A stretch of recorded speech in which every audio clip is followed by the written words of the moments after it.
ओला, उबर और रैपिडो जैसी taxis company जो कि गाड़ियों के लिए सुविधा पैसेंजर्स को देती है, यानी कि वो लोग जो कि लोकल बसेस या फिर लोकल ट्रांसपोर्ट में ट्रैवल नहीं कर सकते, तो उसी में वो टैक्सीज का इस्तेमाल करते थे, जिसमें कि ओला, रैपिडो और उबर जैसी कंपनीज थी जो कि ये फैसिलिटीज पैसेंजर्स को देती थी।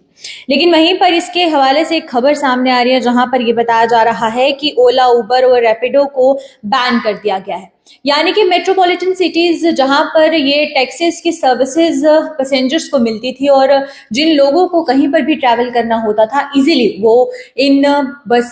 टैक्सीज की मदद से, इन गाड़ियों की मदद से यहाँ से वहां ट्रैवल कर सकते थे। लेकिन अब दिल्ली गवर्नमेंट ने ये डिसाइड किया है कि ये ओला, उबर और रैपिडो को बैन कर दिया जाएगा और मोटर व्हीकल एक्ट 1988 के तहत इन्हें बैन किया जा रहा है। क्या कुछ कारण है इसके पीछे की, ये भी जानना जरूरी है, क्योंकि दिल्ली गवर्नमेंट ने सुप्रीम कोर्ट को ये कहा है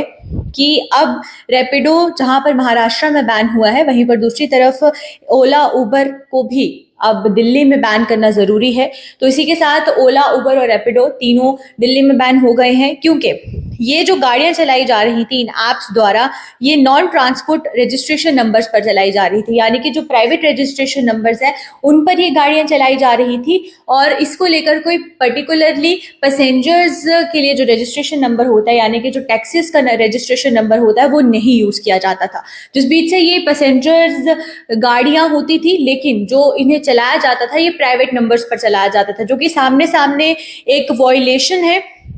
और वॉयलेटर्स जो मोटर व्हीकल एक्ट 1988 के तहत इसे सीधे तौर पर एक वॉयलेशन करार दिया जाता है, जिसको ध्यान में रखते हुए दिल्ली गवर्नमेंट ने अब ये फैसला लिया है कि ओला, उबर और रैपिडो जो कि जिस तरीके से एक फेयर सर्विसेज टैक्स की देते थे, जो टैक्सी की सर्विसेज लोगों को मिलती थी, कैब्स की सर्विसेज लोगों को मिलती थी, वो पूरे तरीके से बंद कर दी जाएंगी। और इसी के साथ ये भी बताया जा रहा है कि क्योंकि ये अफोर्डेबल प्राइसेस में भी जो ट्रांसपोर्ट फैसिलिटीज हैं वो दी जाती थी, जिस बीच जो दिल्ली ट्रांसपोर्ट एसोसिएशंस हैं उनके लिए इस पर काफी ज्यादा असर पड़ता था। और इसी को ध्यान में रखते हुए जो कैब एग्रीगेटर्स हैं उनको काफी ज्यादा परेशानी आ रही है, उनकी अब क्या कुछ रिस्पॉन्सेज आते हैं वो भी देखना होगा, क्योंकि जिस तरीके से दिल्ली गवर्नमेंट का ये फैसला है, जहां पर एक मोटर व्हीकल एक्ट 1988 के तहत उसको एविडेंस रखते हुए कहा गया है कि ये जो टैक्सीज की सर्विसेज दी जा रही है, जो टैक्सीज